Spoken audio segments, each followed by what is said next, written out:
Hey ladies and gentlemen, welcome back to the channel. As always, it is Nick here back with your daily crypto news and analysis, and today we are going to be talking about Xinfin Network, aka XDC. So sit back, relax, and before we fully jump on into this video, I do just want to ask guys to please leave a like on this video. It does help the channel grow immensely, and of course I always do greatly appreciate it. So overall, Bitcoin still having that nice little pullback area. It's sitting around like that 40K zone. Honestly, I believe our bottom is in on Bitcoin. I've addressed this. I think that 39.6K will most likely hold. I think that we're just kind of ranging here as the dollar is kind of, showing a lot of strength. I have been watching the Xinfin network closely. We have been seeing some major updates lately. We're actually going to be addressing it. But I'm actually happy that we have been holding around the 5 cent zone lately. I know that this looks pretty rough on the 1 day span. But honestly, on the 3 month span, it's just kind of sideways momentum. We have been having some spikes around like the 6 cent zone, again a 6 cent zone, and then of course like around like 5.5 cents. Almost looks like a downward trend, honestly. But I'm kind of looking at the all-time chart and where we kind of currently are positioned. We're in this like sort of again sideways momentum. I think that the lowest point that we do go down to is again those 4.5 cent zones. So it's basically testing those summer lows. If we do go that low again, that is a perfect buy position. But obviously, I do want to address a few things within the Xinfin ecosystem that we just recently seen. Honestly, I think that a lot of the updates recently are printing a better picture on where we are positioned at currently. So let's just dive in and let's talk about a few things. So first off, we do see OpenC, hosting a community town hall, and then we did see Walter Blue saying, "Hey, I'm the head of technical integrations at XDC Foundation and product owner of a token minting platform called Origin. We are adding support for XRC 721 to Origin, and I would like to discuss integrating the XDC network into OpenC so our users can move their NFTs to OpenC." This would be something pretty significant, and we actually do see our suddenly gas for buying slash minting, etc. would be like 100,000 times lower. Minting slash transacting NFTs for a fraction of a penny should be a feature people demand. XDC network is fully Ethereum virtual machine compatible, so an integration with the XDC network should be a pretty straightforward process. This is very significant when we talk about the demand behind XDC and Xinfin in general. This could be something very crucial, not only for the success of NFTs. Like, I think that all of these integrations should be looked at as a beneficial thing for the entire ecosystem, not just hey Xinfin's going to kill Ethereum. No, I think that when we talk about all of these projects coming together to really work together to make these, sort of projects more efficient, or I should say areas of, these projects more efficient, I think that that's something to really kind of look at as a, hey, this is a very positive thing. So again, I think that this is something pretty interesting, and I think that this is great to see, and I'm definitely going to be watching this closely if this does happen. So definitely keep a close eye out on this because this could be something really cool. Now, also, we did see, again, more eyes on XDC news. Audi Field to host second annual Capital Cup presented by XDC Foundation. This year's competition will feature DC United and then, of course, just the teams. Again, this is something pretty cool. I think that when we talk about sports and things like this, I think it is a fairly interesting area to really kind of address, crypto, right? Because we've seen crypto.com, for an example, right? Everybody's probably all aware about crypto.com becoming like a massive mainstream token because of course when you look at crypto.com, they already have partnerships with the UFC, they have partnerships with F1. I mean, their names heard around the globe. And I think that when we talk about partnerships like this, I think it really kind of positions these tokens in the limelight for retail individuals to learn more about crypto, learn about these networks, and really kind of see for themselves where these assets are positioned and the future of crypto. I think that the future of crypto is just like anything else. I think that it's going to be in everyday life. I think that everyone is going to know about crypto. We're going to see blue chip crypto projects similar to blue chip stocks, and I'm actually very excited for those days to actually come. So definitely keep a close eye on XDC as we do see it be pushed more into, again, the limelight. Now, also, April 2nd to April 8th. I know that this is a little bit late, but I do want to do a little bit of a breakdown on a few things that happened that week. This was a good week for XDC Network. Are you caught up? So here we have, a few updates. So perception versus potential of NFTs. XDC Foundation's Dave Rutherford discussed how NFTs could be the world's most misunderstood buzzword. He discussed how they are perceived versus their potential, and how NFTs have already been used to conduct business in the real world today, aka trade finance. We know that, right? And then XDC Network sponsors 2022 ITFA Porto conference, which I've discussed. It's definitely going to be something interesting because, again, it's going to host professionals from many fields such as bankers, financiers, insurers, lawyers, and fintech leaders as well. So definitely keep a close eye on that September 7th to September 9th event. I know it's some time away. It's over like 5 months away, but it is something significant. And of course, Fireblocks integrates with XDC Network. Now, this was pretty interesting. We do see, integration of the XDC network with Fireblocks was completed. Fireblocks is trusted by many institutions across multiple industries to custody, manage, and utilize their digital assets. So we are seeing the gates opening, and we are seeing institutional demand around a lot of digital assets growing. And now XDC Network is positioned with one of the, top tier, institutional fund managers, which is pretty interesting. I think that this is something that is great. I think that we should definitely be opening our eyes to, institutional demand and institutional areas of focus, especially as digital assets continue to grow and grow and grow in demand. Now, I do want to talk to you guys about the major update. Congrats to our partner TradeTech for being named as one of the few select members of the World Economic Forum. Find out more about the XDC network and our partner TradeTech in the World Trade Organization's latest report here.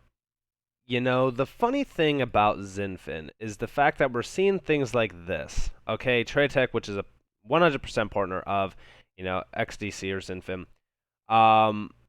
is positioning themselves with the World Economic Forum. And XDC is not even listed on Coinbase or Binance. This is something funny to me. Like, when we take a quick look at Xinfin, it's sitting under a $700 million market cap. I mean, this thing has a ton of, gas in the tank. When this really does start to break out, it's going to be something monumental. But when we look at this, its policy approaches to harness trade digitization. Again, this is the World Economic Forum.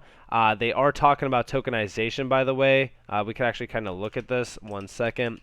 So when we talk about tokenization, we obviously know it's a crucial area, especially when you look at things like NFTs within, trade finance. So there's different types of tokens, have different uses, and finding a common definition is challenging. Again, they're talking about the concepts here of tokenization. Here's commonly used token categories: utility or consumption tokens, security tokens, payment tokens, commodity tokens, non-fungible tokens. Obviously, when we take a quick look at things happening within the tokenization area, here is trade documents, right? Trade documentation through tokenization is where Xinfin is really kind of positioning themselves. Again, this kind of goes back to this over here, perception versus potential of NFTs. I think that when we talk about the potential behind tokenization, it is really kind of positioned on the idea on real world use cases. But I love the fact that they are mentioned in TradeFinX and also TradeTech, because these are two areas that Xinfin, again, is focused on. Now, take a quick look at the breakdown here. So TradeFinX. TradeFinX enables bank and non-bank trade finance entities to transform their trade documents, bills of lading, invoices into tokens, which can be sold in secondary markets and generate liquidity. These sales transactions are written into smart contracts. Since the industry lacks widely accepted and comprehensive smart contract standards, TradeFinX decided to refine smart contract standards based on Xinfin blockchain to provide not just the standardized data sets for tokens, but it also meets the Know Your Customer and anti-money laundering requirements. This is huge, okay? And then, of course, TradeTech. TradeTech, a technology provider for trade finance asset distribution, completed in September 2021 what it says is the world's first trade finance-based non-fungible token transaction, again on the Xinfin network. Launched in 2018, TradeTech's platform enables originators to package trade finance products into standardized investments that can be bought and sold through private distribution networks and settled like common fixed income products. The trade finance NFT transaction was conducted on the Singapore-based XDC network operated by Xinfin. Trade finance asset assets were repackaged into NFTs using the network's blockchain technology. According to participants in the transaction, NFTs significantly shorten the settlement time, enhance traceability, and fractionalize investments, making it possible to tap into a larger investment base to create liquidity in trade finance markets. This is huge. I want you guys to understand where Xinfin is positioning themselves. We are seeing tokenization taken over at a very, very massive rate. So pay attention to Xinfin right now, especially if you guys are paying attention to digitization and tokenization. I think that this really kind of positions, or I shouldn't say positions, but solidifies our position within, again, tokenization and of course digitization of, real world use cases. This is a very significant use case. This is a $1 trillion plus use case. And Andre Casterman, by the way, we did see a delay on this go live service. Everyone is saying, typical XDC pump and dump. It's funny that people are talking about this. When you actually look at this, right, these go to live products within, again, trade finance are going to take some time. We do see here, we need to reschedule the below TFD initiative session as effective go live for the new service still requires some work. A bit more patience will pay off as we will deliver a unique proposition using the best in their respective space. I'll keep posted on the new date. Now, we didn't see a new date released yet, or so I don't think we did, because this was information that I was doing last night, or research that I was doing last night. Again, we do see some announcements from ICC United Kingdom, by the way, talking about making trade cheaper, simpler, faster, and sustainable. Obviously, again, Xinfin will most likely play a crucial role within that. But we've been seeing a lot of updates within the Xinfin ecosystem. I'm actually very excited to see a lot of this stuff unfold within trade finance, simply because that is going to be the bread and butter behind Xinfin. Obviously, things like the NFT market and stuff like that definitely will provide a lot of demand and volume over Xinfin, but ultimately it is all centered around the trade finance area. I think that when we look at this under a $700 million market cap, and this is going after trillions of dollars in terms of trade finance, $19 trillion plus market, right? I could definitely see this thing at a $100 billion plus market cap very, very soon. Again, a lot of these are long-term plays. I know that a lot of people that watch my videos probably want to just get rich quick, but these are assets that I don't mind holding for another 5 years if I have to see their true value unlocked. This, in my opinion, is going to be an incredible play. Obviously, we hit, roughly almost 20 cents just recently. That goes back to, again, like almost August of 2021, so it's almost a year ago now. But this could possibly reach to a 4x just to get to those all-time highs. But honestly, I see this easily being a 10, 20 plus X in even the short-term span. So in a year, maybe even 2 years, I see this easily being at XRP levels, aka $3 plus. But when we talk about things happening within the trade finance area, we are seeing a clear picture being printed here. We are seeing digitization and tokenization taking a forefront, and we're seeing the true value behind NFTs being perceived now. The potential is unlocked. Xinfin is unlocking massive potential within the trade finance area. The World Economic Forum is pretty much telling us that. And I definitely believe that XDC is going to be an incredible token in terms of a settlement token on, again, the Xinfin network. And I do think that the Xinfin network is going to hit some major highs when we talk about the potential behind this. Not only that, but think about the markets that this is not even on. I mean, this is barely scratching the surface in terms of the top 10, exchanges. We need a lot more tier 1 exchanges. I usually buy this on BitTrue. If you guys do want to buy it on BitTrue, I do have a referral link down in the comments below and in the description below. But honestly, when we talk about Xinfin, I think that this is an incredible opportunity, especially when you look at things that are unfolding within the trade finance area. Of course, always do your own research. Always understand what you are buying. I always tell you guys, listen, don't just buy because I talk about it or because of what I foresee happening with Xinfin. Again, there's so much more to learn about XDC. There's a ton of information online. You guys can learn a lot more. But with that being said, I hope that you guys enjoyed this video. If you guys did, definitely leave a like, subscribe, turn notifications on if you guys want more free content. You guys are more than welcome to follow me on Twitter and join the free Discord down in the description below. As always, up to you all. Have a beautiful day or a beautiful night wherever you guys are in this beautiful world. This has been Nick. Peace out, guys.